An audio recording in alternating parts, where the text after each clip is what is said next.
Sonko ak ñàkk a maandu fës lool ci saw taxawaay ngay weddi loolu moom say waxi bopp la Babacar loolu say waxi bopp ngay weddi li aji wax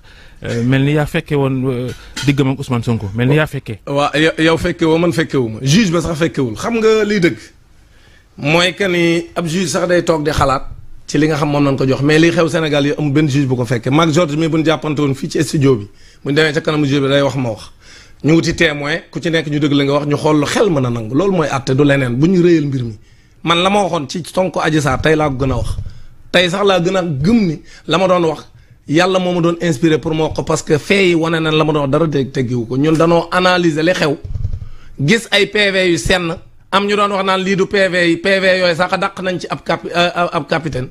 wax ne waru ko woon a génne PV yooyu mooy PV yi même si c'est à titre de renseignement mu leer nañ ni ay tappale moo lal dossier bi musumaa gis ku ñuy violé ngay waajal sa viol ñu laaj la ci biir enquête bi nga ne maa ne sama co-masseuse génnal salle bi piis ko mu génn mu leer nañ kooku ku ñuy violé doo ko waajal viol dam bett ñëw jaay la doole kon ensuite wuroo ci wax ji bu waxee tey lii bu subaa mu wax lee juróomi yoon ba tey mu xoolal ci interview RFI bi ak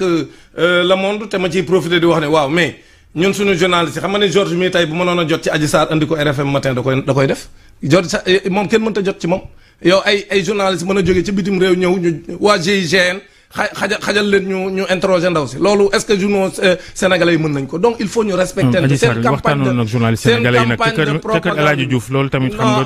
de propagande non campagne de propagande boobu ñuy def au plan international nañ ko arrêter le Sénégal est un état souverain même fekkee ne dañoo am njiit yoo xam ne gëmuñu seen bopp ñun peuple bi ñun dans nos têtes nous sommes souverains ñun loolu lañ gëm kon nag dossier boobu moom la ma ca waxoon laay waxaat ay tappalay kese ko lal néew ma lii am naag lii amul mais viol bi ñu jiñaate